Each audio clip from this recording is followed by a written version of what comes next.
Estado y políticas estatales en América Latina. Hacia una estrategia de investigación. Oscar Oslak y Guillermo O'Donnell. En ciencia y tecnología, difícil hallar reflexiones para la ciencia política como asunto de diseño de política y la ciencia y la tecnología. Resulta difícil hallar actualmente reflexiones que desde la ciencia política nos permitan abordar el complejo ciencia-tecnología como asunto del diseño de políticas públicas. Por otro lado, no se percibe con claridad la existencia de un espacio abierto para la política en la política científica y tecnológica. Es por ello que Redes viene realizando esfuerzos para abrir el debate. En tal sentido, publicó en el número anterior Argentina, el Estado y las actividades científicas y tecnológicas de José Nun, y ahora publica como dossier el artículo de Oslak y Guillermo O'Donnell, Estado y políticas estatales en América Latina, hacia una estrategia de investigación. Estos autores nos proponen como recurso metodológico un protomodelo que permite analizar, por un lado, el proceso por el cual un tema es problematizado socialmente, transformando en cuestión o incorporando a la agenda del debate público, y por otro lado, la manera en que los diferentes actores, desde sus perspectivas lógicas de funcionamiento, toman posición o deciden políticas frente a la cuestión. Y, con ello, definen la naturaleza, intensidad y límites del área de conflicto social. A los fines de nuestro asunto, sugiere una interesante perspectiva para reconocer e iniciar el estudio de la naturaleza política de la política científica y tecnológica. 1. Recientes transformaciones del Estado latinoamericano.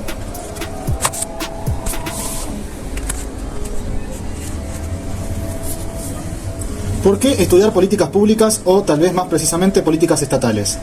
Por supuesto, hay múltiples respuestas válidas, pero en nuestro caso, y para decirlo sin mayores rodeos, el estudio de políticas estatales y sus impactos parece una promisoria manera de contribuir al conocimiento del Estado latinoamericano.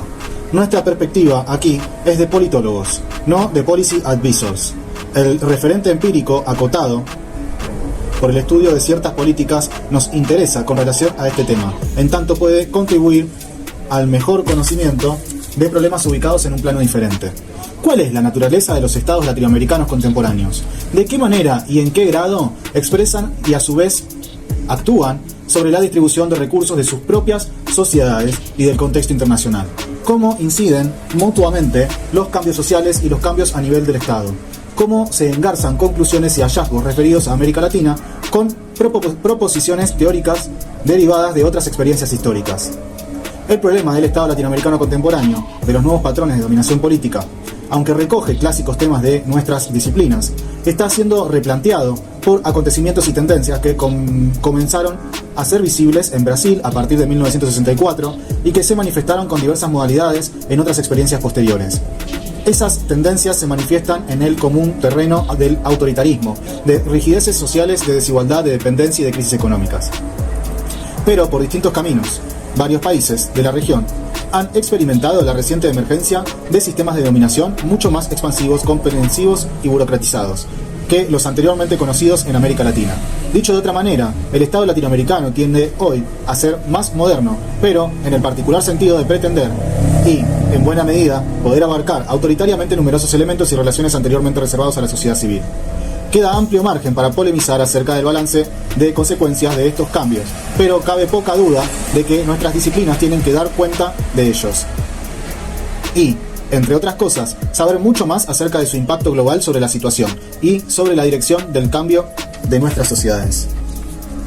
El creciente abanico de cuestiones que ha pasado a ser función propia del Estado latinoamericano, la mayor extensión territorial de su acción efectiva en perjuicio de autonomías regionales legales y extralegales, la expansión del control estatal sobre diversos sectores sociales, de lo que el corporativismo es una manifestación central pero no única, la emergencia de núcleos tecnoburocráticos con creciente autoridad interna y externa al Estado. Son algunos de los procesos de los que nuestras disciplinas deben dar cuenta. Desde una perspectiva que privilegia excesivamente la acumulación de poder en un centro nacional, ellos pueden ser interpretados como avances en la dirección del desarrollo político. Por otro lado, la eliminación de formas precapitalistas y la modernización de la economía en beneficio de grandes organizaciones públicas y privadas pueden ser vistas como avances en el desarrollo de las fuerzas productivas, cuyas consecuencias de largo plazo permiten dejar de lado aspectos más evidentes y menos tranquilizadores. Estas visiones nos parecen demasiado unilaterales y demasiado cercanas a lo que argumentan portavoces y beneficiarios de las nuevas tendencias, como para no someterlas a un detenido análisis crítico. No es esta la ocasión para intentarlo, pero es posible mencionar algunos aspectos que nos parecen útiles para ubicar el tema de las políticas estatales. Los cambios observados a nivel del Estado y de la dominación política, de la que este es componente central, tienen que ser vistos en su estrecha articulación con otros procesos, más o menos visibles, más o menos avanzados en cada uno de nuestros países, pero operantes en el conjunto de la región. Por una parte, la tendencia hacia la emergencia de una nueva coalición integrada por sectores burocráticos, civiles y militares, por el capital internacional radicado en nuestras sociedades y por las capas más dinámicas agrarias y urbanas de la burguesía nacional. Este trío incorpora subordinadamente a sectores medios y a algunas capas relativamente privilegiadas de la clase obrera, en grados variables de acuerdo con especificidades nacionales que no nos preocupa distinguir aquí. La expansión de la economía sigue fundamentalmente la dirección marcada por los intereses de los integrantes principales de la nueva alianza, hacia la formación y expansión de grandes unidades productivas y de servicios públicas, privadas, de capital internacional y nacional, y variadas combinaciones de unas y otras. Paralelamente observamos la tendencia hacia el perfeccionamiento de mecanismos de control estatal sobre el sector popular, sobre todo de la clase obrera y del campesinado, mediante variadas combinaciones de represión, cooptación y organización corporativas. Sería erróneo olvidar las diferencias existentes entre uno y otro caso nacional, pero también es necesario advertir que, en conjunto, los procesos recién mencionados se relacionan estrechamente con la necesidad de poner en forma las economías de un capitalismo dependiente de extendida pero tardía industrialización, a partir de las crisis que acompañaron, en diferentes momentos con diferentes características, los límites con que chocó el periodo de expansión del consumo interno y veloz sustitución de importaciones. A partir de entonces, los temas de eficiencia, modernización económica y organización de la sociedad comenzaron a replicar, señalando los dilemas y la dirección en que todavía podría hallar algún punto de equilibrio, una economía basada en la acumulación privada, pero que necesita cada vez más del activo papel del Estado para lograr y sostener las condiciones generales de su funcionamiento. La existencia de horizontes temporales necesarios para la programación de grandes inversiones subsiguientes al periodo fácil de sustitución de importaciones y para el funcionamiento de grandes unidades económicas, no pocas de las cuales son a su vez apéndice de una programación transnacional. La sistemática canalización de la acumulación del capital hacia esas unidades y el Estado, la correlativa postergación de las posibilidades de consumo popular prometidas por el populismo, la reducción de la importancia de la cancelación de sistemas electorales que aparecieron como canal para la transmisión de demandas irresponsables, la implantación de mecanismos de control de sectores populares cuya activación parecía crecientemente amenazante, contribuyeron en la última década a la emergencia de formas de dominación política mucho más definidamente autoritarias y burocráticas que las anteriormente conocidas.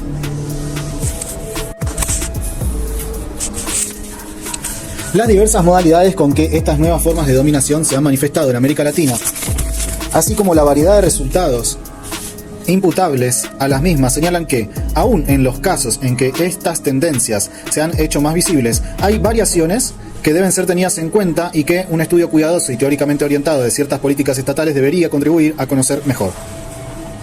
En el nivel de generalidad en que nos hemos colocado aquí, todo lo que esto tiene en común es su intento sistemático de controlar el funcionamiento de nuestras sociedades. Esto, a su vez, apunta a una estabilización del contexto social, que es condición necesaria para la subsistencia y desarrollo de nuestras economías, que solo parecen poder lograrlo mediante la hipertrofia de algunos de sus componentes, sobre todo las filiales de empresas multinacionales y el Estado mismo. Estabilización e hipertrofia solo pueden ser garantizados por una profunda recomposición del poder político. Esto es lo que aparece en los niveles más visibles de la crisis latinoamericana de la última década. En otras palabras, el papel de un Estado también puesto en forma para imponer coercitiva y cooptativamente la estabilización del contexto social. Desnuda como nunca en América Latina el contenido político de nuestros problemas económicos, represión, intento de despolitización y control del sector popular, manipulación ideológica, extensión y perfeccionamiento de mecanismos corporativos, aumento de las inversiones estatales, asunción de nuevas actividades empresariales por el Estado, núcleos tecnocráticos que surgen en tradiciones burocráticas públicas, son aspectos íntimamente entrelazados con el crecimiento hipertrofiado de nuestras economías. Se trata, por supuesto, de un tema tan clásico como el de las interrelaciones entre el poder económico y la acumulación, por una parte, y la dominación política, por la otra. Pero si bien en otras situaciones históricas el papel del Estado fue también visible y activo, en nuestro caso es además mucho más complejo. Por lo pronto, el Estado latinoamericano no solo tiene que vérselas con la burguesía nacional, sino también con la presencia de empresas multinacionales que en muchos aspectos escapan a su poder de decisión y que por diversos canales dirigen parte importante de su acumulación hacia mercados externos. Los patrones de control, exclusión de sectores populares, de incorporación subordinada de capas medias y algunas fracciones de la clase obrera y el ménage à trois dominante en el vértice señalan gruesamente las tendencias que es menester conocer mejor. Entre otras cosas, parece claro que deberían traducirse a nivel del Estado en diferentes canales y grados de acceso a las políticas estatales, en diferentes modos de resolución de las cuestiones planteadas y en diferentes procesos de implementación, según comprometan más o menos directamente a unos u otros sectores. Por otra parte, esas tendencias deben ser relacionadas con la que nos parece una de las principales tensiones de nuestras sociedades: el papel del Estado como agente inusitadamente activo y visible de la acumulación y la reproducción de las formas más avanzadas del capitalismo dependiente latinoamericano. Esto empieza a hacer comprensible la variable, pero significa autonomía del Estado respecto no solo del conjunto de la sociedad, sino también de los otros integrantes del trío. Para cumplir su papel económico, el Estado debe controlar y estabilizar la sociedad, y para esto, a su vez, debe expandirse, tecnificarse y burocratizarse. Esto lleva a la generación de intereses burocráticos, civiles y militares internos al Estado mismo y de ideologías nacionalistas que impulsan decisiones a contrapelo de la visión más privatista del desarrollo económico, articulado por buena parte de los agentes económicos privados más dinámicos. Nos referimos a las políticas de asunción de actividades empresariales por el Estado, al eco que allí encuentran algunas capas de la burguesía nacional en sus aspiraciones para que se parcelen entre ellos y el Estado cotos prohibidos al capital internacional, o en los que éste debe participar obligadamente con uno u otro, a la vital importancia del control de algunos resortes del Estado para que a través de ellos el capital nacional pueda negociar con el internacional las condiciones de su supervivencia y crecimiento a expensas del sector popular y aún de los capitalistas locales, que no han podido hacer la política de interés que conduce al amparo del Estado. Simplificando, pareciera que económicamente todo conduce a un crecimiento darwiniano que solo permitiría sobrevivir a los más aptos, mayoritariamente integrados por las filiales de capital internacional y por las capas de la burguesía nacional, más íntimamente vinculadas con aquel. Pero la obtención de las condiciones sociales para que esto sea posible origina un nuevo Estado, mucho más activo, expansivo y penetrante. Por eso mismo, este Estado genera intereses burocráticos propios y abre espacio político para una burguesía, quizá cada vez menos nacional, pero no por eso exenta de conflictos parciales con el capital internacional que, precisamente, su acceso al Estado le permite negociar. Más que en casos anteriores, aún en la Alemania y Japón, el crecimiento del capitalismo latinoamericano precisa de un Estado que es a la vez condición necesaria y obstáculo para su eclosión. En un plano, esto es una paradoja, y en otro, más profundo, es una contradicción que tiñe las características actuales del Estado latinoamericano. Hace entendible algunas de las ambigüedades de sus políticas y nos permite comprender las dificultades que todo esto suscita cuando es examinado con categorías teóricas derivadas de situaciones históricas en las que todo se entrelazó de otra manera.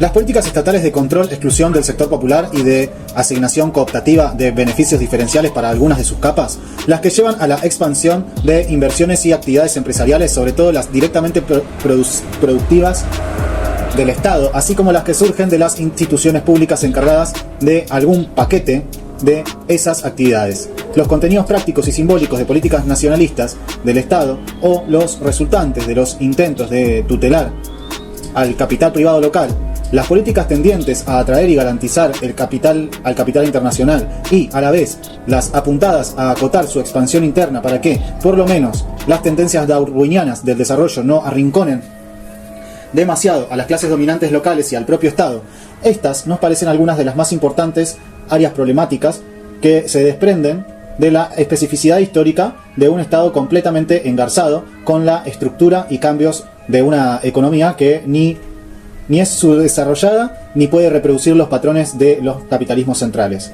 Todos los temas señalados están densamente entrecruzados, aunque no solamente, por supuesto, por políticas estatales y por los impactos públicos de las políticas privadas, de los actores más poderosos que interactúan con el Estado alrededor de ciertas cuestiones vigentes.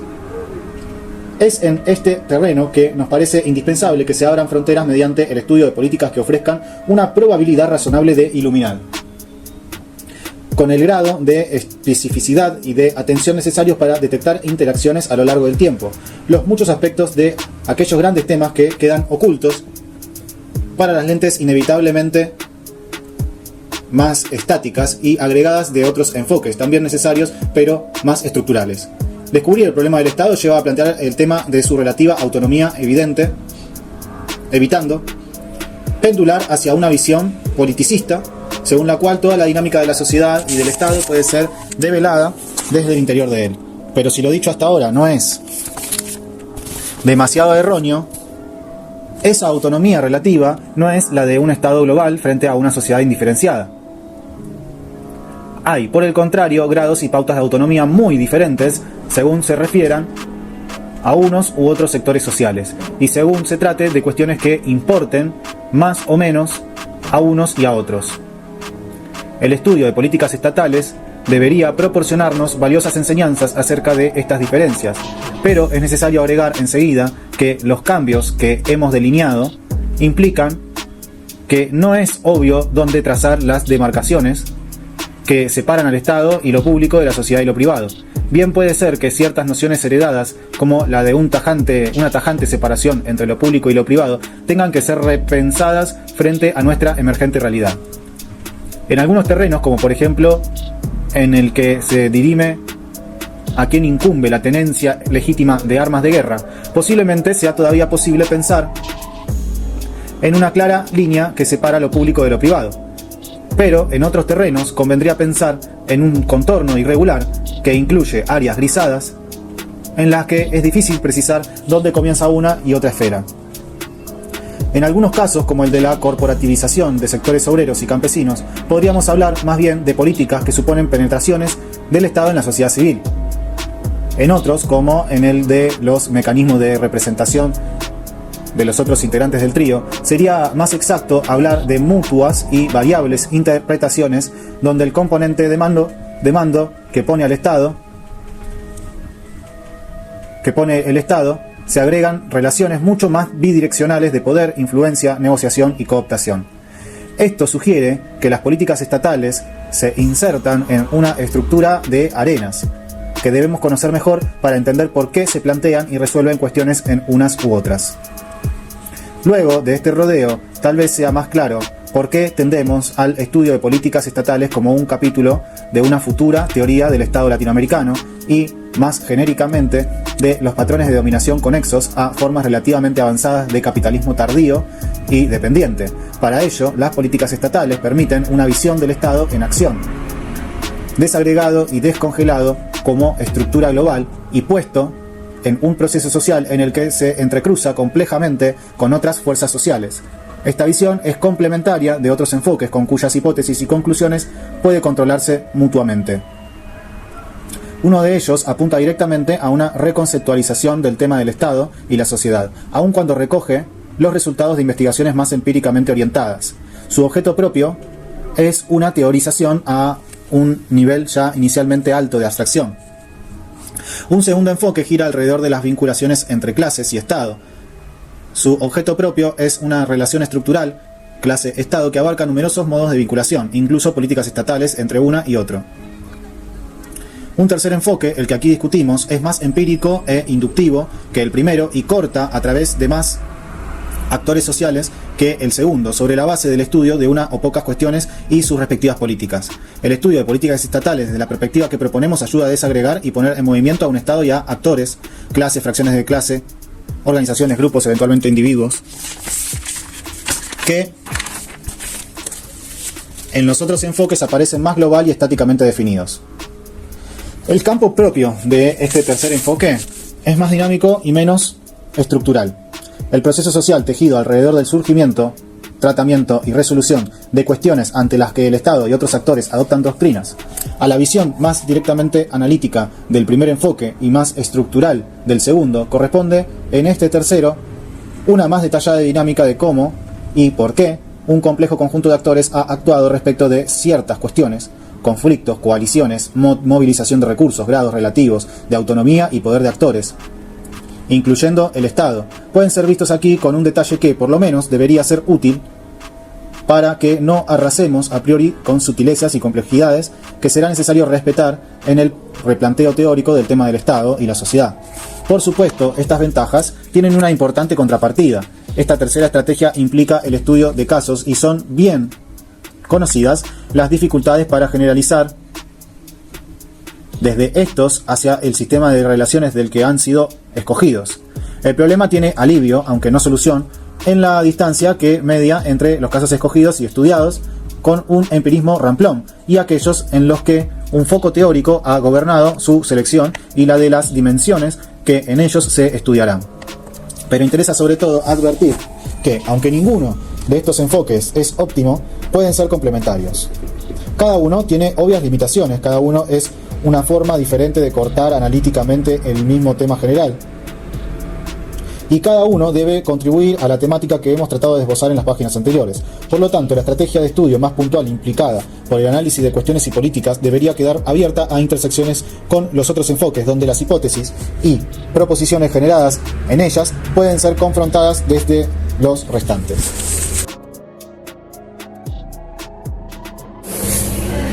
Premisa 2. Premisas y enfoques en el estudio de políticas estatales.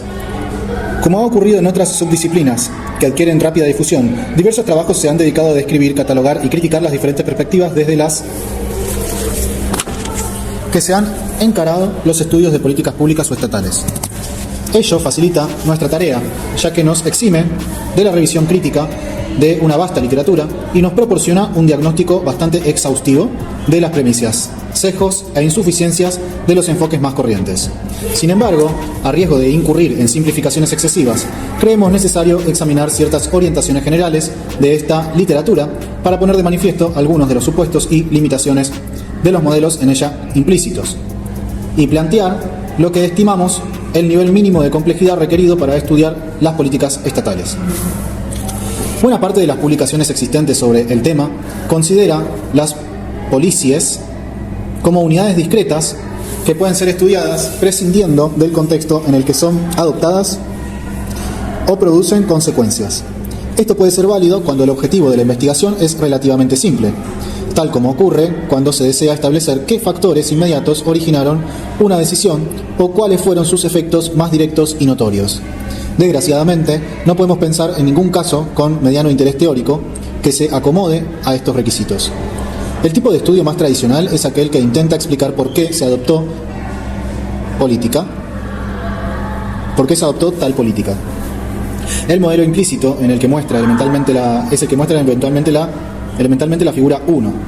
Y acá vemos la figura 1 que la política está por delante y detrás le salen dos flechas, que puede ser A, B o C, pueden ser muchas flechas, pero hacia atrás, como de causas de tal política, estudiada la política desde las causas. Fácilmente pueden advertirse las razones de la popularidad de este enfoque. En primer término, visualiza al Estado como un escenario pasivo en el que se ajustan y resuelven demandas o inputs de grupos sociales. La esfera de lo propiamente político depende de un dinamismo que le es impuesto desde afuera. En segundo lugar, es obvio que puede ser tratable con técnicas estadísticas relativamente sencillas, un conjunto de variables independientes que pueden estar articuladas en formas más complejas que la sugerida en la figura desemboca en una variable dependiente, la decisión adoptada. Esta puede ser un evento discreto, decisión de intervenir en Corea, una sentencia judicial o un resultado cuantificable, asignaciones presupuestarias.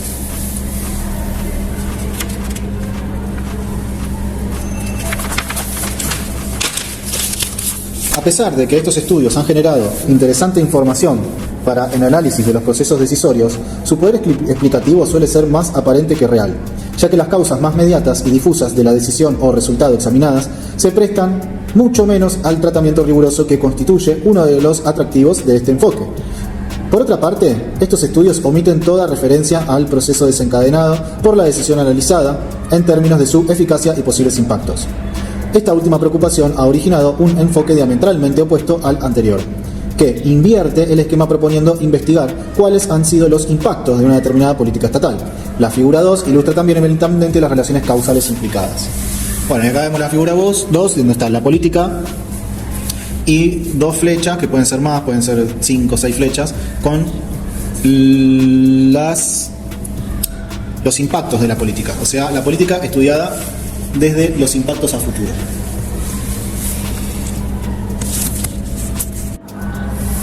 Como se observa, este enfoque establece una importante distinción entre la política misma y sus efectos, es decir, las consecuencias presuntamente provocadas por su adopción e implementación.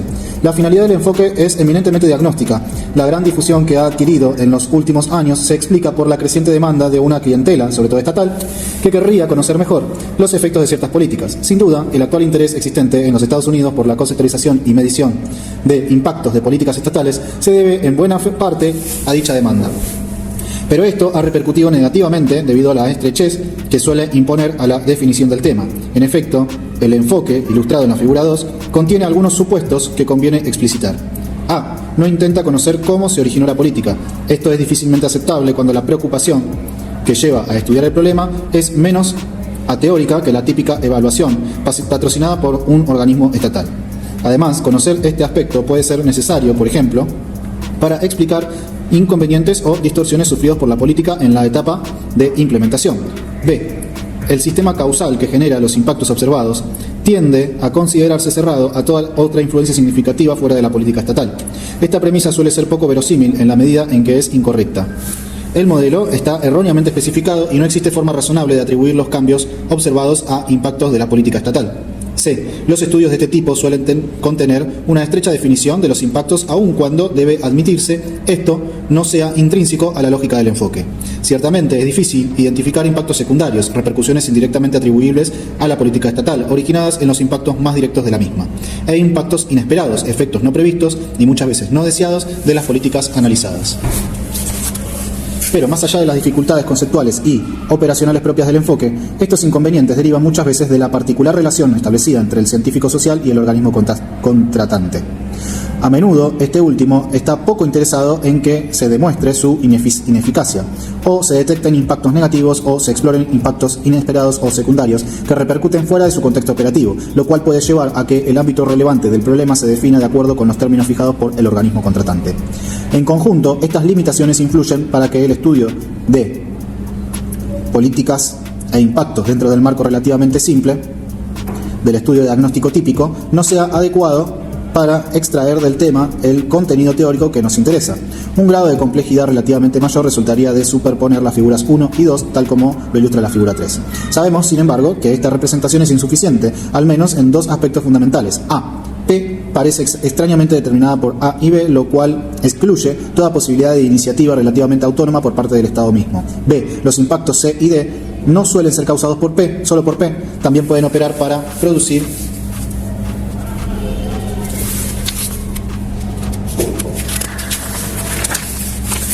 los otros factores, además de P. Conviene también tener presente la frecuente ocurrencia de impactos directos pero inesperados, así como de impactos secundarios generados tanto por aquellos como por C y D. Estas complicaciones podrían todavía ser representadas gráficamente, pero la figura resultante perdería valor heurístico sin llegar a reunir aún el grado de conceptualización mínimo requerido por nuestro tema. De todos modos, es preciso señalar que la figura 3 nos sugiere, más explícitamente que las anteriores, que el estudio de políticas estatales y sus impactos contiene una dimensión temporal que le es intrínseca. En este sentido, nuestro tema comienza a vislumbrarse como el estudio de secuencias de eventos, algunos de los cuales, como veremos, son políticas estatales. Otros son políticas adoptadas por actores no estatales y otros son aún cambios detectables en la situación objetiva del sistema de relaciones sociales sobre el que repercuten unas y otras. Entonces, todo este gráfico donde tenemos causas para P y efectos para P, ya sea que consideramos solo las causas, consideramos solo los efectos, o si consideramos los dos para determinar P, que sería política, esto sigue subestimando la importancia del contexto. Sigue subestimando la importancia del contexto.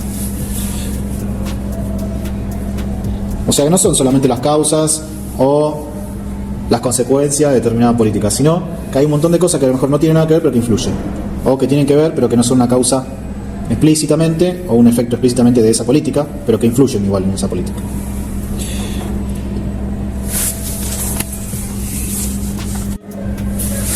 Tres. Esbozo para el estudio de políticas estatales en América Latina. Hemos afirmado al comienzo que nuestro interés en el estudio de políticas estatales deriva de su potencial contribución al tema de las transformaciones del Estado y de las nuevas modalidades que asumen sus vinculaciones con la sociedad civil. Señalamos, en tal sentido, algunas de las tendencias observables en América Latina, sugiriendo que el instrumental teórico metodológico disponible es aún insuficiente para captar la dinámica e interpretar el sentido de aquellas transformaciones y relaciones. Sugerimos, por último, que el estudio de políticas estatales y sus impactos podría constituir una promisoria vía de acceso al tema, convergente con otras formas de abordaje, en la medida en que se revisen y reformulen los enfoques predominantes en tales estudios. En la sección anterior, esquematizamos estos enfoques señalando sus principales limitaciones y destacando la necesidad de introducir el grado de complejidad requerido para que el estudio de políticas estatales sirva como vía de acceso al tema de las transformaciones del Estado y de sus relaciones con la sociedad civil. En lo que resta del presente trabajo, nos proponemos avanzar en esta tarea desarrollando un protomodelo verbal que servirá para ir señalando las dimensiones y características que nos parecen más relevantes para el estudio de políticas estatales. Una analogía musical que tomamos de Milik Capek puede quizás servir como punto de partida para transmitir la naturaleza de nuestro enfoque y, sobre todo, el lugar que le asignamos a las políticas estatales dentro del tema más general de las vinculaciones Estado-sociedad. La frase musical es un todo sucesivo y diferenciado, aunque no aditivo. La calidad de cada nuevo acorde se ve teñida por el contexto musical precedente, el cual adquiere a su vez significados retroactivos a medida que se incorporan nuevos acordes. Podríamos agregar, por otra parte, que cada uno de ellos condiciona el futuro desarrollo de la frase musical y, en última instancia, de la obra que ésta integra. Analógicamente, las políticas estatales serían algunos acordes de un proceso social tejido alrededor de un tema o cuestión. En tal sentido, adquirirán significación solo y en la medida en que fueran sistemáticamente vinculadas al tema o cuestión que las origina, al ámbito de acción social en que se insertan a los actores que intervienen en el proceso de resolución de la cuestión y a sus respectivas y sucesivas políticas. Forzando la analogía, nuestra obra es un proceso social relevante definido por un tema o cuestión. Nuestros ejecutantes son actores sociales estatales y civiles, cuyas políticas van delineando el ritmo y las alternativas de ese proceso social. Creemos posible entonces localizar el estudio de la dinámica de las transformaciones sociales siguiendo la trayectoria de una cuestión a partir de su surgimiento, desarrollo y eventual resolución.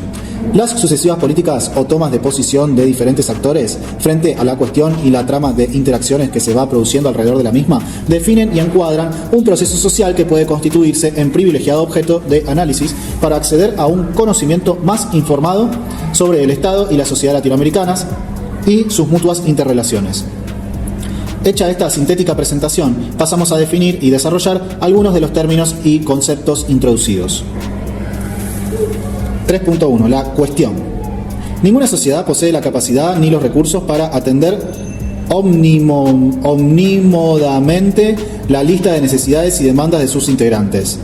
Solo algunas son problematizadas en el sentido de que ciertas clases, fracciones de clase, organizaciones, grupos o incluso individuos estratégicamente situados creen que pueden y deben hacerse algo a su respecto y están en condiciones de promover su incorporación a la agenda de problemas socialmente vigentes. Llamamos cuestiones a estos asuntos, necesidades, demandas socialmente problematizados. Toda cuestión atraviesa un ciclo vital que se extiende desde su problematización social hasta su resolución. A lo largo de este proceso, diferentes actores afectados, positiva o negativamente. ¿Hola? ¿Te preocupa la seguridad de tu familia?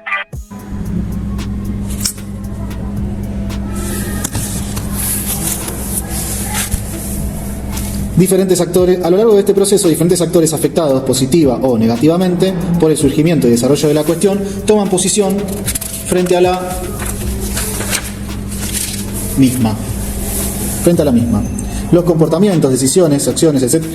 involucrados en estas tomas de posición tienden a modificar el mapa de relaciones sociales y el universo de problemas que son objeto de consideración en la arena política en un momento determinado. La resolución de ciertas cuestiones queda librada a la sociedad civil, en el sentido de que ni el Estado ni los actores afectados estiman necesaria u oportuna la intervención estatal. Para la perspectiva adoptada en este trabajo, interesan, sin embargo, aquellas cuestiones respecto de las cuales el Estado también toma posición. 3.2. El surgimiento histórico de una cuestión. Negar la problematicidad de un asunto argumentando que es un falso problema, afirmar que nada puede hacerse la inevitabilidad de la pobreza, relegarlo a un benevolente olvido o reprimir a quienes intentan planearlo, son, por supuesto, formas de ejercicio de poder en la dirección de impedir su problematización social o su surgimiento como cuestión. Una consciente política de bloqueo por parte de sectores dominantes y del Estado se expresa generalmente en alguna de estas formas. Sin embargo, aunque la situación puede ser de hecho bastante más complicada, son evidentes y han sido ampliamente discutidos en las polémicas originadas en los estudios de comunidad estadounidenses los inconvenientes que plantea el estudio de una no cuestión que ha sido permanentemente bloqueada. Este es un tema sobre el que tiene mucho más que enseñarnos el enfoque estructural clase-Estado que mencionamos en la primera sección de este trabajo. No obstante, desde el punto de vista del estudio de casos de políticas estatales, el tema sirve para alertarnos acerca de un aspecto de gran importancia. En lo posible deberíamos encarar nuestros estudios analizando el periodo previo al surgimiento de la cuestión. Nos interesa aprender quién la reconoció como problemática, cómo se difundió esta visión, quién y sobre la base de qué recursos y estrategias logró convertirla en cuestión. El examen de este periodo de iniciación puede enriquecer nuestro conocimiento sobre el poder relativo de diversos actores, sus percepciones e ideología, la naturaleza de sus recursos, su capacidad de movilización, sus alianzas y conflictos y sus estrategias de acción política. Resumiendo, ¿quién y cómo problematiza el asunto? ¿Quién y cómo y cuándo logra convertirlo en cuestión? ¿Sobre la base de qué recursos y alianzas, con qué oposición? ¿Cuál es la definición inicial de la cuestión?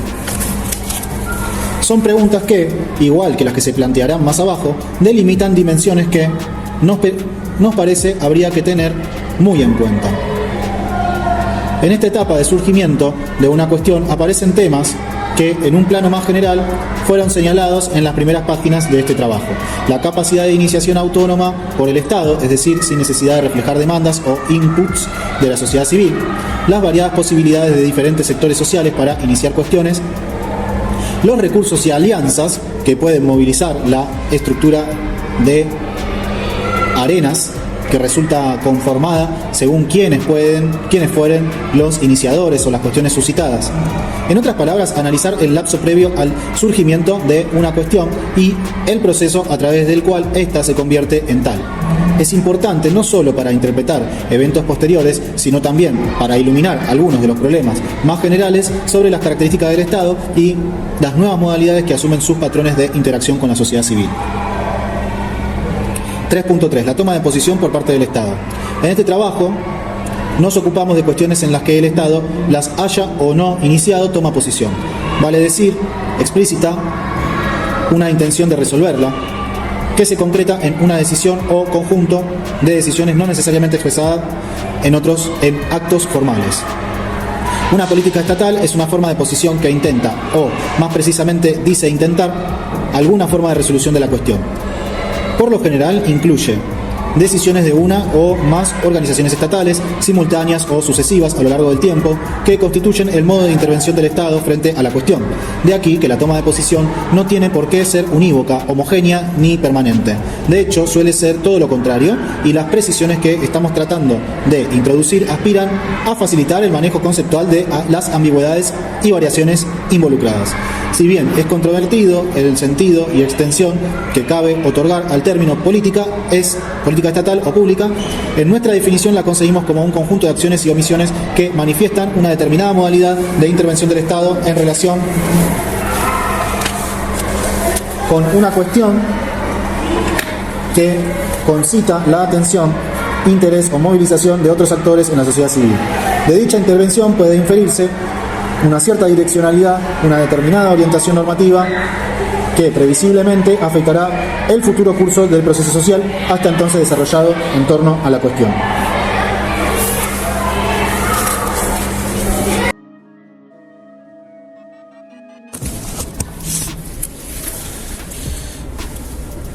De lo anterior se desprenden algunas consecuencias. En primer lugar, la política estatal no constituye ni un acto reflejo ni una respuesta aislada, sino más bien un conjunto de iniciativas y respuestas manifiestas o implícitas que, observadas en un momento histórico y en un contexto determinados, permiten inferir la posición, agregaríamos predominante, del Estado frente a una cuestión que atañe a sectores significativos de la sociedad. Dejamos de lado, por el momento, los problemas involucrados en la operacionalización de esta definición. Pero, sin duda, esta tarea resulta ineludible cuando nos planteamos el problema de los impactos de una política estatal. ¿Impactos de qué? En otras palabras, no solo se trata de detectar y establecer la naturaleza y rangos de variación de los impactos, estableciendo sus conexiones causales con una determinada política, sino además especificar a qué unidades estatales y a cuáles de sus tomas de posición son atribuibles los efectos identificados. En segundo lugar, y en relación con el término predominante empleado en el párrafo anterior, es preciso señalar que si una política estatal es la suma o producto de iniciativas y respuestas, y si tenemos en cuenta que son diversas las unidades y aparatos estatales potencial y materialmente involucrados en la fijación de una posición, las predisposiciones o decisiones de las diversas instancias intervinientes resultan a menudo inconsistentes o conflictivas entre sí. Cierta literatura técnica, entre comillas técnica, especialmente en el campo de la planificación, atribuye este resultado a distorsiones de los objetivos en el proceso de implementación producidas por ambigüedades y conflictos en su formulación primaria. Es decir, que se admite la preeminencia de un objetivo originario en el más alto nivel estatal, el cual, debido a una formulación ambigua o inconsistente en ese nivel, sufre interpretaciones caprichosas que van desnaturalizando su esencia a medida que nos alejamos del nivel de formulación de políticas y nos acercamos al de materialización de las actividades y procedimientos para implementarlas. Creemos, en cambio, que el conflicto de políticas puede en gran medida atribuirse a la presencia dentro del aparato estatal de unidades con variable grado de autonomía, capaces de influir en diversas instancias del proceso, que entran en conflicto cuando debe definirse la posición del Estado frente a una cuestión social. Desde esta perspectiva, la ambigüedad o conflicto no es inherente a la toma de posición del Estado, sino producto del enfrentamiento entre algunas de sus unidades, sea respecto de los términos con que debe definirse la cuestión suscitada o del modo de intervención para resolverla, obedeciendo a intereses organizacionales y clientelísticos contradictorios. Lo que queremos destacar, en definitiva, es el carácter negociado o abiertamente conflictivo que frecuentemente asumen las tomas de posición del Estado frente a una cuestión. En tercer término, el Estado diferenciado, complejo, contradictorio, aparece como un actor más en el proceso social desarrollado en torno a una cuestión. Su intervención supone tomar partido respecto de esta última, sea por acción u omisión.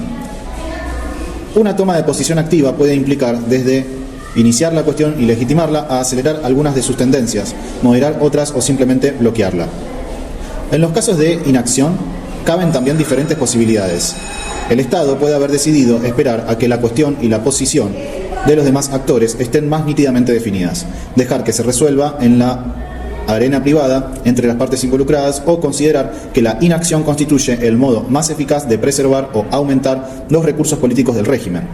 Puede así imaginarse una multiplicidad de situaciones en las que el Estado, a través de diversos aparatos e instancias, decide insertarse o no en un proceso social en una etapa temprana o tardía de su desarrollo, con el objeto de influir sobre su curso, asumiendo posiciones que potencialmente pueden alterar la relación de fuerzas de los actores involucrados en torno a la cuestión, incluyendo el propio Estado.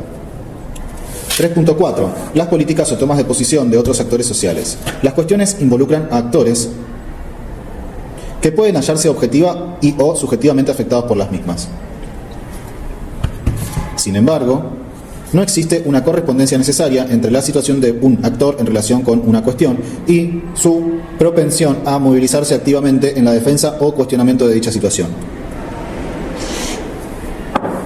Ello puede ocurrir sea porque el actor no percibe debidamente su condición actual o la considera natural, o porque no puede movilizarse para modificarla por falta de recursos o amenaza de ser reprimido. Es por ello que a menudo son otros actores, por ejemplo, una unidad estatal, un partido político, no directamente afectados por la cuestión, quienes deciden iniciarla o reivindicarla, por interpretar que su resolución es en un determinado sentido será más congruente con sus intereses y preferencias, mejorará sus bases de apoyo político o disolverá tensiones previsibles que pueden amenazar su poder relativo. Un caso típico es el de la reforma agraria, frente a la cual el Estado ha adoptado muchas veces políticas tendientes a movilizar al campesinado en apoyo de un programa de transformación de la propiedad agraria y de las formas de explotación rural, mediante expropiación gradual, compra y redistribución de tierras o distribución directa de tierras fiscales. Antes de la fijación de esta política, el campesinado pudo o no haber estado movilizado, pero aun cuando sea la acción estatal la que logre movilizarlo, el modo de intervención elegido tenderá a prevenir, por ejemplo, el desarrollo de un proceso social alrededor de la cuestión agraria, quizá más inmanejable de no mediar tal política preventiva. En este caso, el campesinado habrá tomado posición, fijado su política dentro de los márgenes impuestos por la política de cooptación preventiva del Estado. Este, a su vez, habrá logrado encauzar la demanda campesina, obteniendo apoyo político de parte del campesinado e incluso de los sectores más progresistas de la burguesía. De lo anterior se desprende que otros actores, además del Estado, también toman posición frente a cuestiones que los afectan, adoptando políticas cuyas consecuencias pueden incluir considerablemente, incluso más que las propias políticas estatales, el proceso de resolución de las cuestiones y las futuras tomas de posición sobre las mismas. Esto sugiere la posibilidad de estudiar procesos sociales analizando las prácticas de diferentes actores aglutinadas en torno a cuestiones que definen la naturaleza, intensidad y límites de un área de acción y habitualmente de conflicto social. Cada práctica, cada toma de posición refleja una determinada estrategia de acción cuyas premisas dependen por lo general del volumen de recursos y apoyos que el actor pueda movilizar y de sus expectativas acerca del comportamiento de los otros actores afectados por la cuestión. El conjunto de políticas privadas y estatales se entrelaza en un complejo proceso social que, como veremos, hace difícil establecer con precisión qué proporción del cambio social observado puede ser atribuido a cada una.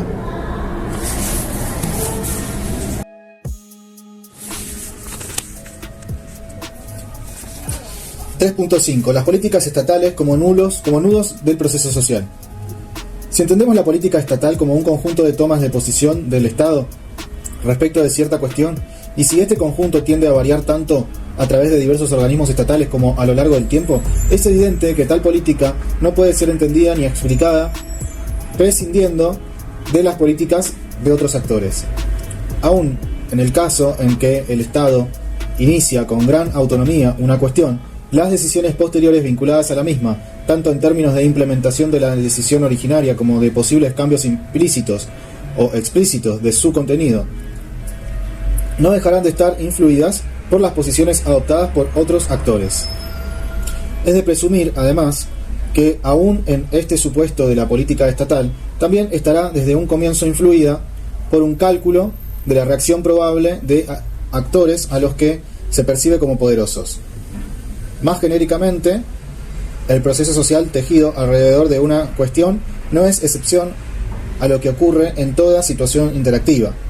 La acción e inacción de cada uno es en parte función de la acción e inacción de otros y de la predicción que cada uno realiza acerca de las respuestas probables de los actores ante diferentes decisiones. En este sentido, las tomas de posición del Estado no son sustancialmente diferentes de las de otros actores. Pero, en un plano menos formal, tiene sentido centrarnos alrededor de aquellas porque a. cuentan con el respaldo de normas de cumplimiento supuestamente obligatorio y de una última ratio fundada en el control de superiores medios de coacción física. b. porque en general repercuten sobre la sociedad más extensamente que las políticas privadas. Por supuesto que tanto una como otra razón son también variables a investigar a través de diferentes estados. tipos de cuestiones y actores movilizados alrededor de ellas. Sea como fuere, las tomas de posición del Estado suelen ser particularmente importantes, no solo por su posibilidad objetiva de producir importantes consecuencias, sino también porque así suelen considerarlo otros actores sociales. Esas tomas de posición son importantes factores en la definición del contenido y la explicación de la existencia misma de posiciones de otros actores, y, en ese sentido, son puntos o nudos particularmente relevantes en una secuencia de interacciones. Esos nudos pueden resultar privilegiados puntos de observación de ciertos tramos del proceso social hacia atrás, en la confluencia de políticas estatales y privadas que influyen en la aparición de cada nudo, y hacia adelante en las nuevas tomas de posición que, a su vez, contribuyen a generar y que significan desplazamientos hacia un próximo nudo. Afirmar que las políticas estatales deben ser entendidas en el marco de otras políticas estatales y de políticas privadas es, por supuesto, trasponer a un nivel más puntual el tema general del Estado y la sociedad. Afirmar que dentro de este tema las políticas estatales son nudos es presuponer que el Estado no suele ser ni pasivo ni irrelevante, ni parece serlo para los actores interactuantes en el proceso. Por el contrario, suele importar y tanto que alrededor del contenido de su toma de posición se teje buena parte de las interacciones de cada tramo del proceso.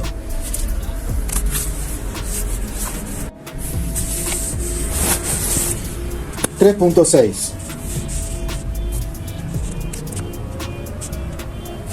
Las definiciones sociales de la cuestión. ¿De qué se trata la cuestión? ¿De qué se trata, entre comillas? La cuestión es parte de la cuestión misma. Difícilmente encontraremos casos en los que todos los actores, incluido el Estado, coincidan en la percepción y valoración del problema social que se ha convertido en cuestión.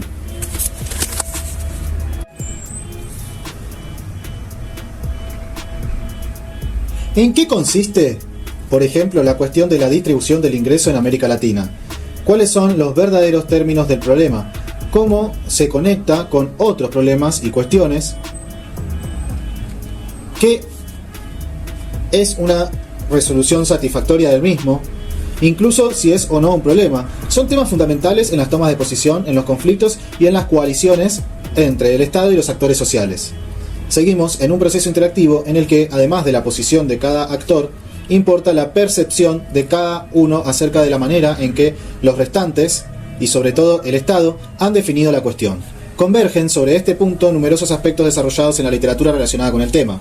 Los estilos que ha estudiado Albert Eichmann, o los filtros ideológicos a los que se refiere Philip Schmitzer, son obviamente importantes aquí. A ello agregaríamos los problemas resultantes del ruido en las comunicaciones entre actores sociales y de estos recíprocamente con el Estado, de las diferentes teorías causales que suelen estar implicadas en diferentes definiciones de la cuestión, diversas concepciones sobre cómo ser resuelta y con qué consecuencias para otros problemas o cuestiones, del grado de rigidez o cristalización de las preferencias de los actores y de las características más específicas tales como si es definida o no como suma cero, si los beneficios resultantes de tal o cual modo de resolución son divisibles o no, y si existen o no antecedentes que pueden ser reconocidos como similares a la cuestión en juego.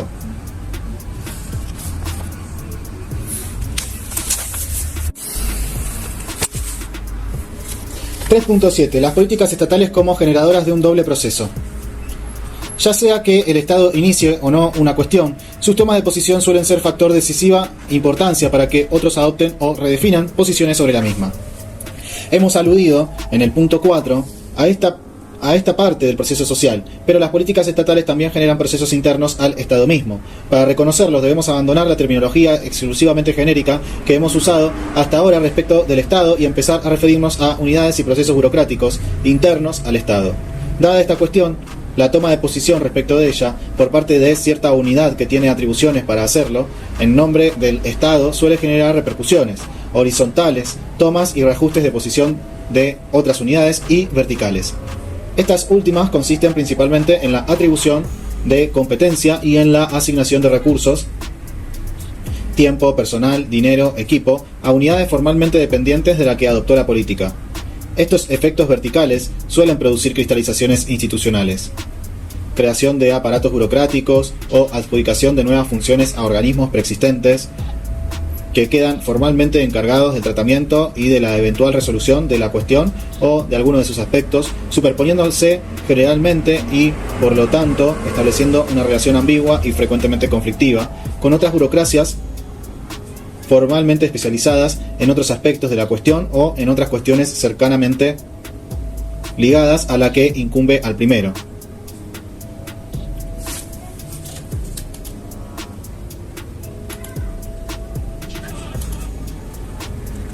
El proceso burocrático implicado por estas repercusiones horizontales y verticales es analíticamente distinto del proceso social antes referido, pero se entrecruza completamente con él. Lo que ocurre en el interior del Estado es que en parte ejecución, implementación de la política, en parte factor causal para la adopción de nuevas políticas y en parte también generación de estructuras burocráticas especializadas dotadas a veces de atribuciones formales y siempre con capacidad de hecho para redefinir la política inicial y por lo tanto de cambiar la toma de posición del Estado frente a la cuestión. Cada uno de estos aspectos es un punto de acceso para actores sociales movilizados alrededor de la cuestión y señala, por lo tanto, otras tantas áreas de posible interpenetración entre el Estado y la sociedad. Estas áreas se agregan a la de la instancia más formal, pero no necesariamente más efectiva, para indicarnos cuál será realmente el contenido de la toma de posición del Estado, en la que se anuncia una política y se lanza el proceso burocrático de que nos estamos ocupando.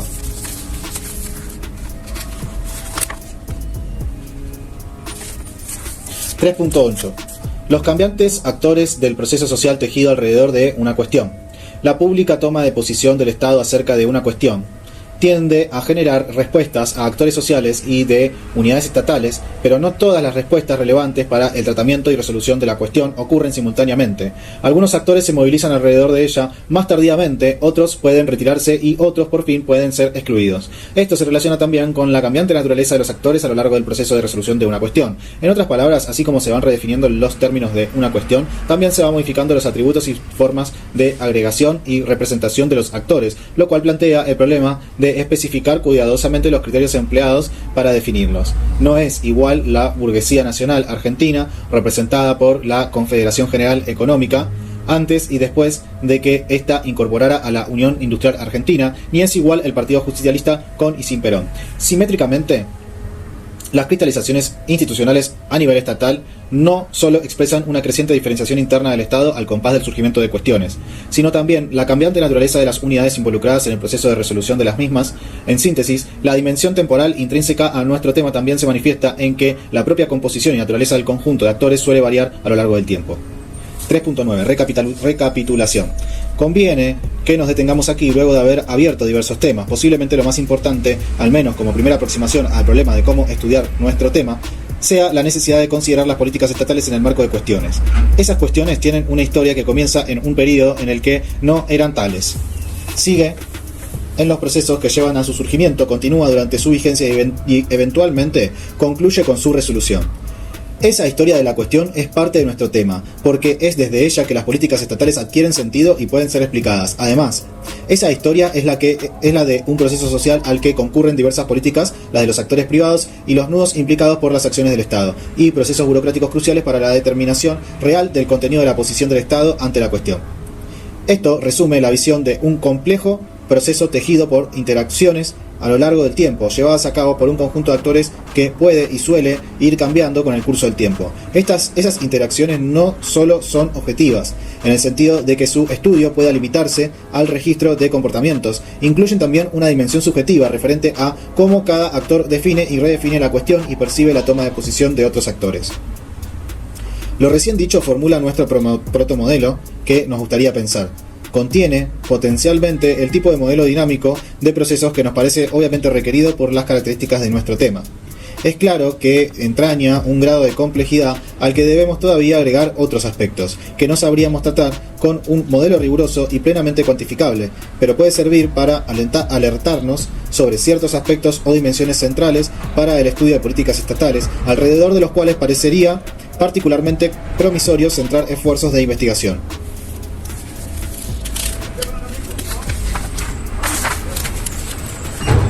No sabremos todo, pero podremos haber empezado a saber algo sobre aspectos que, si nuestra visión general del problema no es demasiado errónea, serán buenos puntos de partida para futuras y más ambiciosas incursiones. Esas dimensiones no son suficientemente conocidas ni en sí mismas ni en sus interrelaciones, como para referirnos a ellas en términos de hipótesis. Podemos, en cambio, plantearlas en términos de una batería de preguntas cuya elucidación en relación con diferentes cuestiones y contextos puede contribuir a precisar teóricamente esas dimensiones.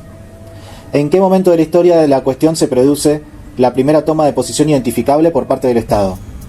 ¿Qué podemos decir acerca de la definición de la cuestión por parte del Estado en ese momento? ¿Cómo influye esa toma de posición inicial con parte del Estado respecto de las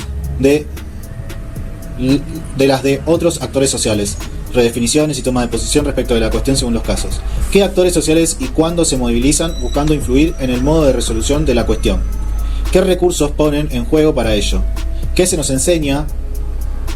enseña esto acerca de su poder relativo, de su grado y tipo de acceso al Estado y de los estilos, preferencias transuntados en sus políticas?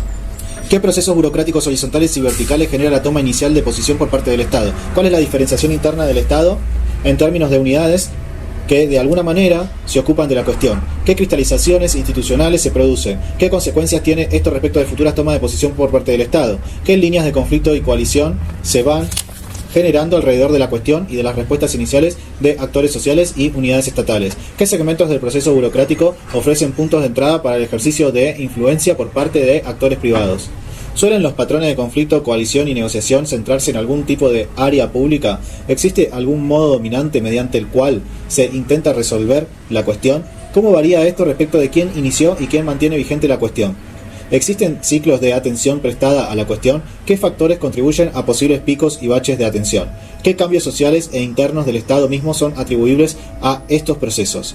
Presuponemos que una importante consecuencia de los procesos que estas preguntas intentan delimitar será la redefinición de la cuestión por parte del propio Estado.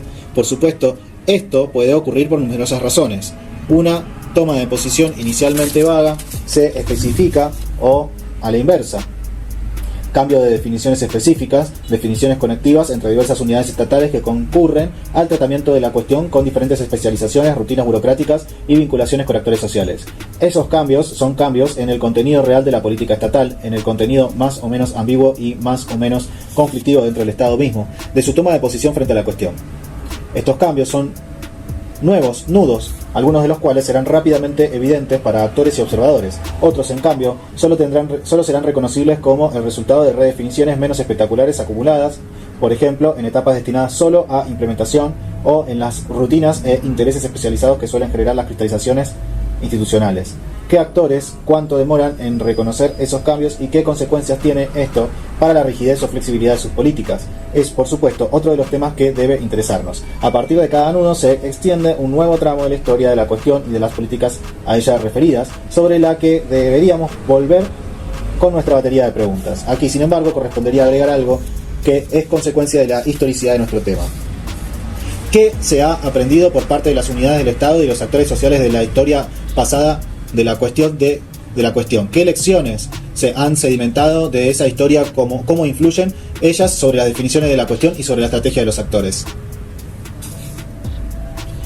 Estamos tratando de trazar los primeros contornos de un mapa. Insistimos en que con él no tenemos un modelo ni un sistema de hipótesis a verificar. Se trata por ahora de empezar a aprender acerca de aspectos y relaciones que hoy vislumbramos como importantes para el estudio de las políticas estatales en sí mismas, y para conectarlas con las inquietudes teóricas más generales enunciadas en la primera sección de este trabajo.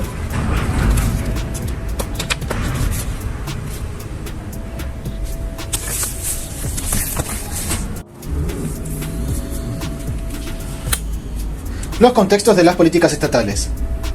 Hemos argumentado que una política estatal no debería ser estudiada prescindiendo de las cuestiones que intenta resolver, ni de las condiciones de surgimiento de la cuestión, ni de las políticas adoptadas por actores sociales privados.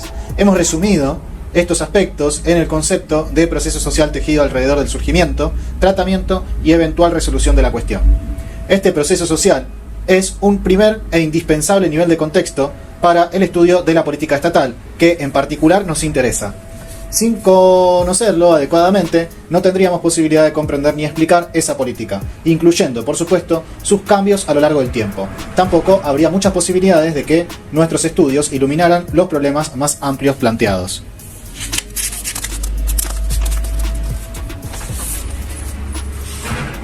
Planteados en la primera sección de este trabajo. En otras palabras, si nos limitáramos a estudiar políticas estatales prescindiendo del proceso social del que son parte, podríamos tener estudiados mucho más manejables y formalizables. Estudios mucho más manejables y formalizables. Pero el costo de esta opción sería el vaciamiento de su interés teórico.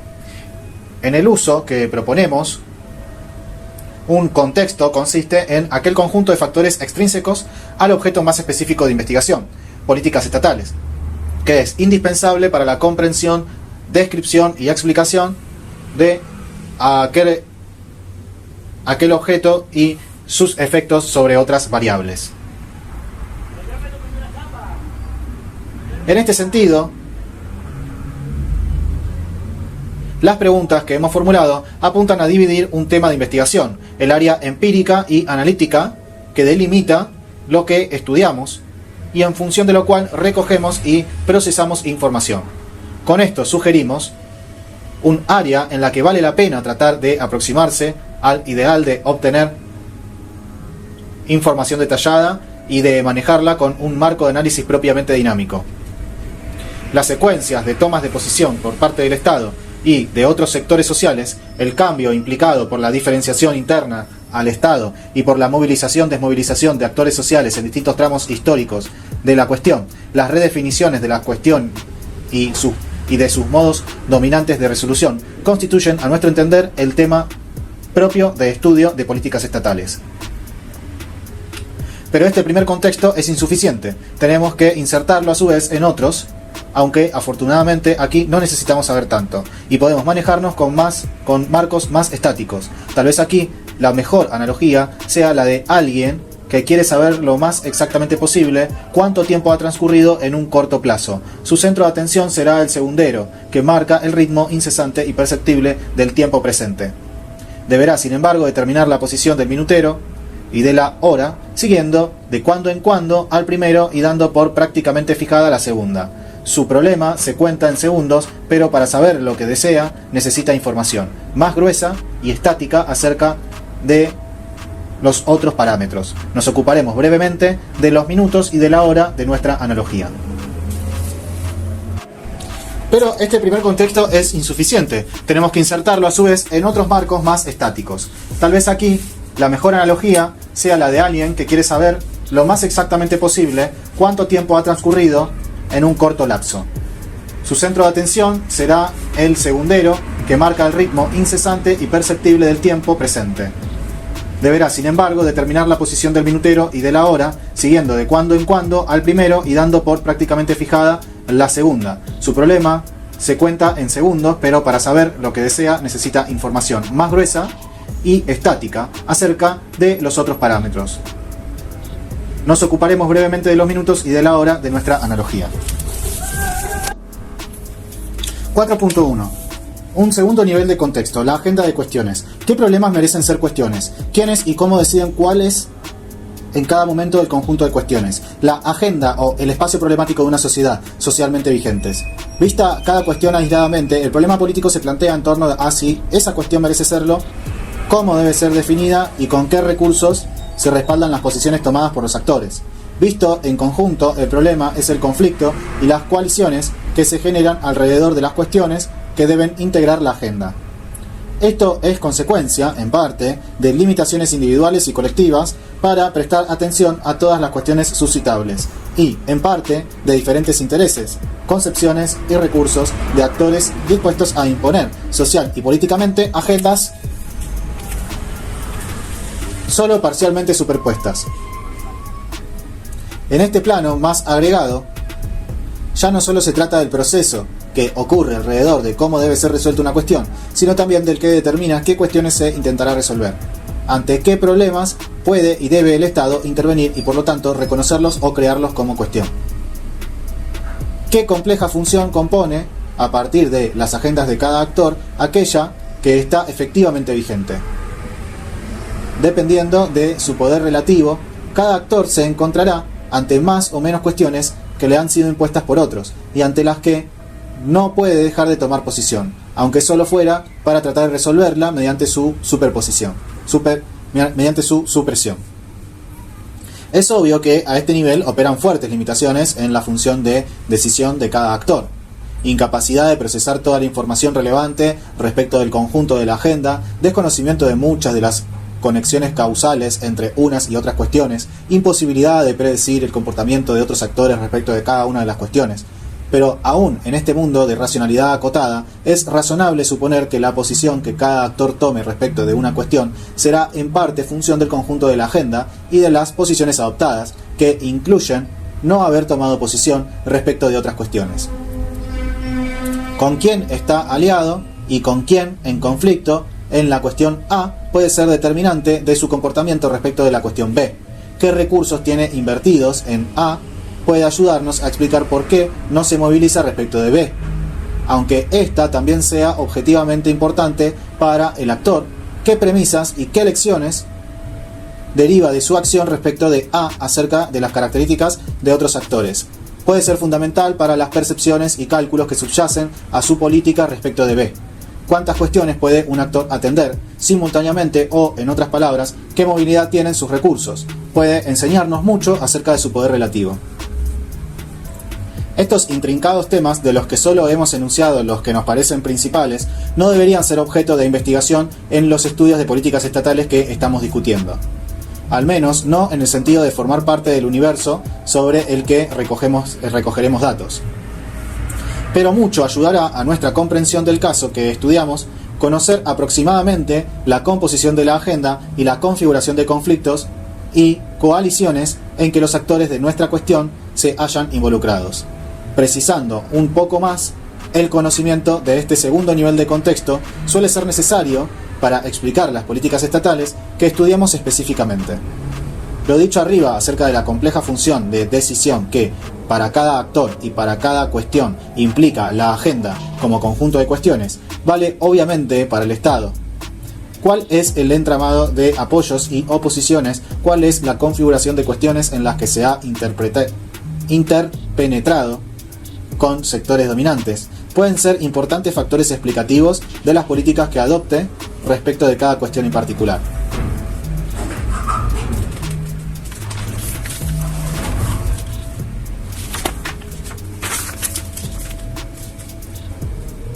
(4.2) La estructura social como contexto de la agenda.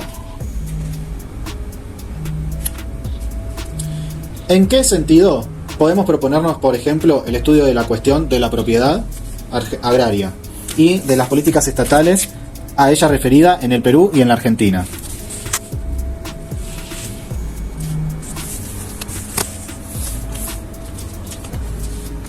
¿Por qué hay tan notorias diferencias en los ciclos de atención que concita en uno y otro caso? ¿En qué sentido podemos realmente decir que en ambos casos es una cuestión?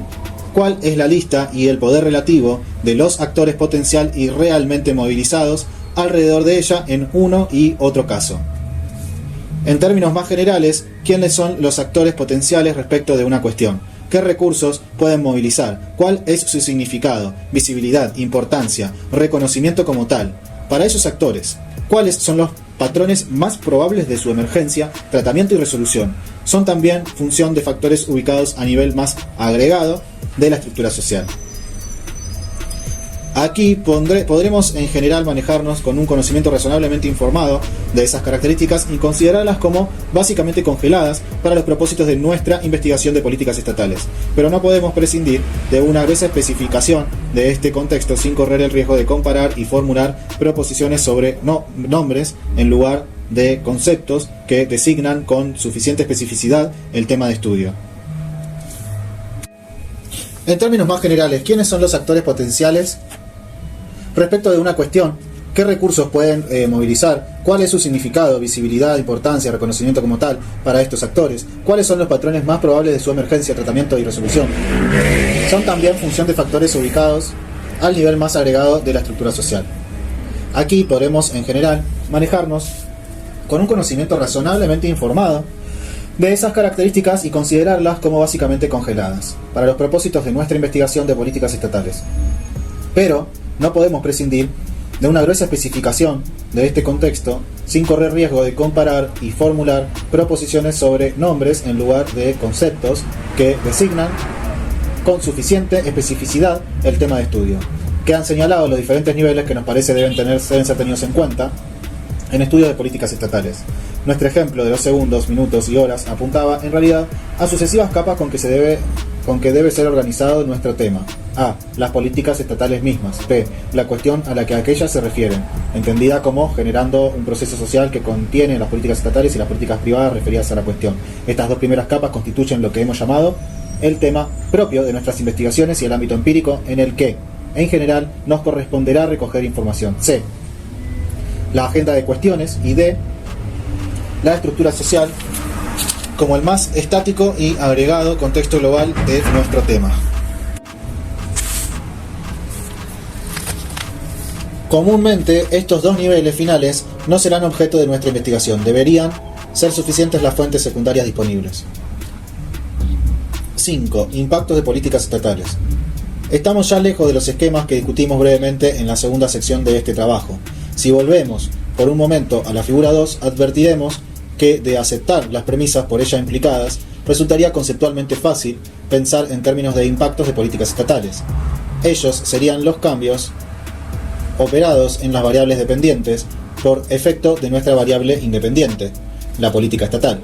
Pero nuestra argumentación ha sido un esfuerzo por demostrar la inadecuación de este tipo de esquema y por hallar maneras teóricamente disciplinadas de llegar a un mayor nivel de complejidad sin perdernos en la necesidad de saberlo todo, para poder decir algo sobre nuestro tema. Si las políticas estatales son parte de un proceso social tejido alrededor de cuestiones y si a él concurren políticas de actores privados que pueden tener gran peso sobre el curso seguido por los eventos estudiados, el tema de los impactos se complica enormemente. Dado X cambio en cierta característica Z, ¿qué proporción de ese cambio podemos atribuirlo casualmente a políticas estatales, a políticas privadas y a otros factores ajenos a unas y otras? Este interrogante ha sido formulado repetidamente en la literatura sobre el tema, señalándose dificultades tanto del lado de la identificación y caracterización de los impactos como desde la atribución de los mismos a una determinada relación causal. ¿Qué impacto? ¿E impacto de qué? Son preguntas a las que los estudios sobre políticas no siempre brindan respuestas satisfactorias.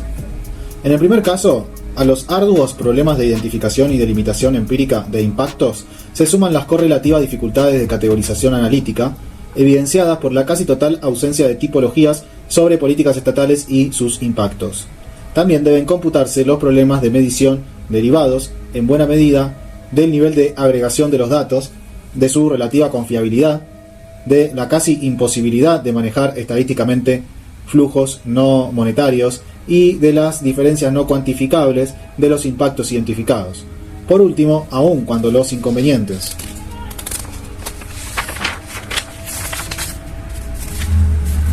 recién mencionados sean resueltos, todavía queda en pie el problema de decidir qué criterios se emplearán para la definición de los impactos. Corresponde emplear el punto de vista de quien adoptó la política, el de la población afectada, corresponde emplear el punto de vista de quien empleó la política, el de la población afectada o el del analista. ¿Qué dicen ustedes? En cuanto a la atribución de los impactos, el problema fundamental radica en la gran dificultad de establecer rigurosas conexiones causales entre una política y un conjunto de impactos. Se ha logrado algún éxito, por ejemplo, en evaluar los impactos de una estructura tributaria total sobre la distribución del ingreso, pero ha sido mucho más difícil aislar las relaciones de causalidad con impuestos o elementos específicos del sistema tributario. Frecuentemente se tropieza aquí con un problema análogo al de la multicolinearidad. Frecuentemente se tropieza aquí con un problema análogo al de la multicolinearidad. ¿Qué será eso? No sé. ¿Qué verga es eso? Podemos conocer el impacto total de un conjunto de variables, pero no tenemos medio de desentrañar qué proporción de ese cambio es atribuible a cada una de ellas. Para superar algunas de estas dificultades, se ha sugerido la conveniencia de distinguir entre impactos, productos, outputs y consecuencias, outcomes, de una política. Impactos que son productos y impactos que son consecuencias de una política. Estas y otras propuestas, sin embargo, no han resuelto el problema de cómo diferenciar los impactos de una política de los imputables a otros factores causales operantes, sin que ni parecen ser tampoco una vía que nos conduzca a la clarificación de las cuestiones teóricas más generales que hemos planteado en la sección 1 de este trabajo. Esto nos induce a agregarnos al coro de agnósticos que señala la escasa utilidad de centrar tanto los esfuerzos en la medición cuantificada y puntual de impactos de políticas. Una posible alternativa que tampoco compartimos consistiría en presuponer que la toma de posición del Estado es tan determinante, objetivamente, y en la percepción de otros actores que las tomas de posición que estos adoptan son enteramente respuestas a la política estatal. En este sentido, se podría pensar en términos análogos al de una variable independiente, la política estatal, y variables intervinientes, políticas privadas que responden a aquella, que provocan efectos, impactos, susceptibles de ser atribuidos totalmente, en última instancia, a la variable que generó el comportamiento global del sistema analizado. Desgraciadamente, podemos pensar en pocos casos en los que esta premisa parezca razonable.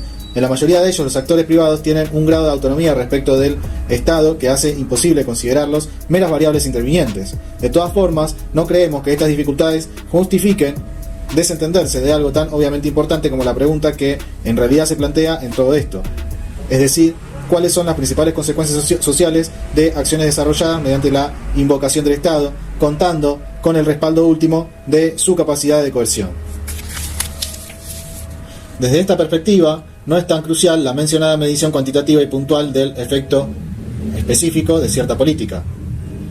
Hemos dedicado una sección del presente trabajo a señalar algunas modalidades y direcciones que parecen seguir las crecientes transformaciones operadas en el Estado y la sociedad civil en América Latina. En cierto sentido, estas pueden ser interpretadas como los impactos globales de una determinada forma de Estado, posición que tiene un cercano parentesco con la alternativa discutida en el párrafo anterior, en tanto imputa a ese Estado o a un sistema de dominación el conjunto de la variación observada. De hecho, algunos estudios han intentado establecer regularidades entre una determinada forma de Estado y ciertas características globales de su desempeño en términos de impactos o consecuencias de sus políticas. Creemos, sin embargo, que planteado el problema en estos términos existen pocas esperanzas de obtener inferencias válidas dado el alto nivel de agregación de los datos que habría que manejar. Por eso, si queremos aprender acerca de las características del Estado latinoamericano y de sus modos de intervención y vinculación con la sociedad civil, parece conveniente el empleo de una estrategia de investigación más inductiva y menos global en las categorías y en los datos que maneje. Al menor nivel de agregación característico del enfoque que propiciamos, es posible advertir ciertos aspectos dinámicos de la problemática del Estado y la sociedad que permiten registrar modificaciones en los parámetros que definen a la sociedad global. Al considerar las políticas estatales como parte de un proceso social necesariamente histórico, nuestro enfoque no se preocupa tanto por la medición exacta de ciertos impactos en un punto de ese tiempo histórico.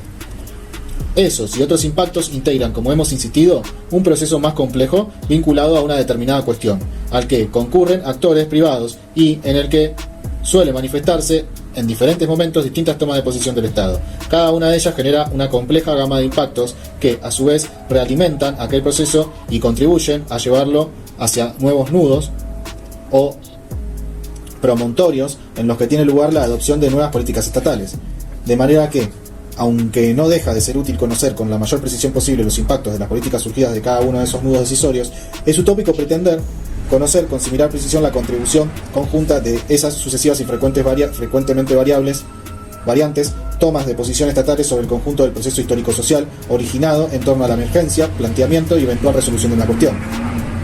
Menos posible aún es estimar en qué medida se han modificado los parámetros generales de la sociedad global. Esto es lo que en realidad interesa. Y esto es lo que en realidad interesa. Los entrelazamientos a lo largo del tiempo de políticas estatales y privadas, junto con las modificaciones de los parámetros contextuales, son etapas o procesos de cambio social, en sentido amplio, en los que el Estado, como hemos señalado, aparece en acción y desagregado en sus sucesivas tomas de posición. Además, corresponde subrayar, si bien los impactos de sus políticas no pueden ser rigurosamente cuantificables en cada momento, pueden en cambio contribuir a entender y ponderar los aspectos que más interesan para una teorización sobre ese Estado y, en definitiva, sobre sus políticas e impactos. Nos referimos a sus modalidades de intervención, sus alianzas y conflictos con otros actores, los variables grados de autonomía, subordinación entre esos actores y el Estado, y las consecuencias generales de esas intervenciones para el rumbo futuro de procesos vinculados a la cuestión sobre la que se enfocan empírica y analíticamente estos aspectos y los que con mayor detalle hemos ido enunciando a lo largo de este trabajo. Impactos de políticas estatales son en realidad contribuciones imputables al Estado a complejos patrones de cambio de la sociedad global.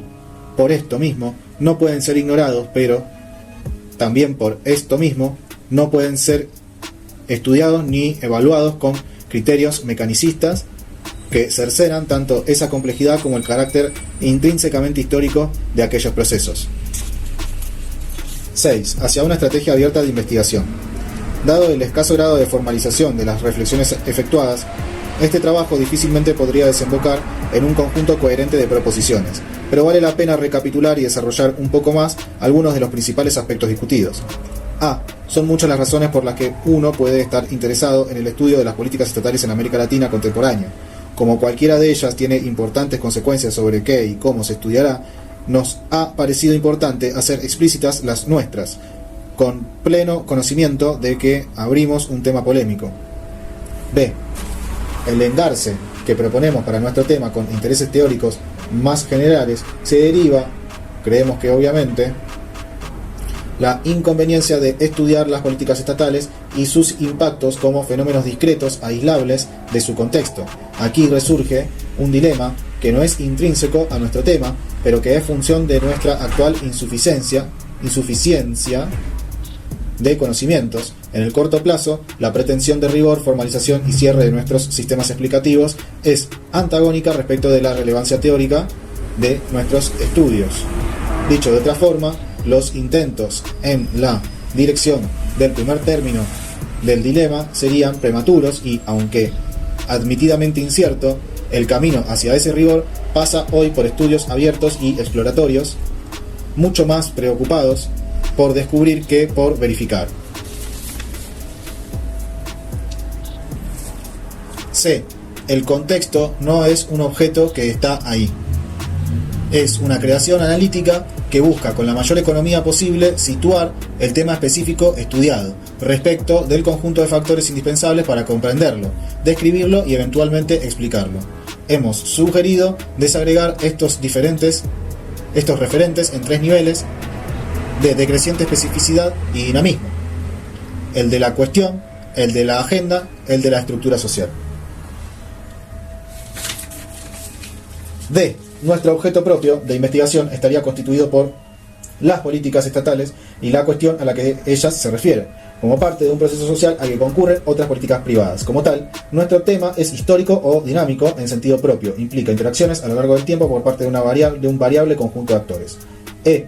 En el estado actual de nuestros conocimientos, parece posible identificar ciertas dimensiones o aspectos de las políticas estatales, sus contextos e impactos, que hemos ido señalando a lo largo de este trabajo, y que prometen ser útiles en un doble sentido. Uno, para una mejor comprensión y teorización del tema mismo, y otro, no menos importante, para que los resultados de estos estudios puedan iluminarse y controlarse mutuamente con los que, desde otros enfoques y niveles de análisis, se efectúan sobre el Estado latinoamericano y sus vinculaciones con la sociedad civil. Este interés teórico es el punto de partida y de llegada del tipo de estudio de políticas estatales que hemos delineado.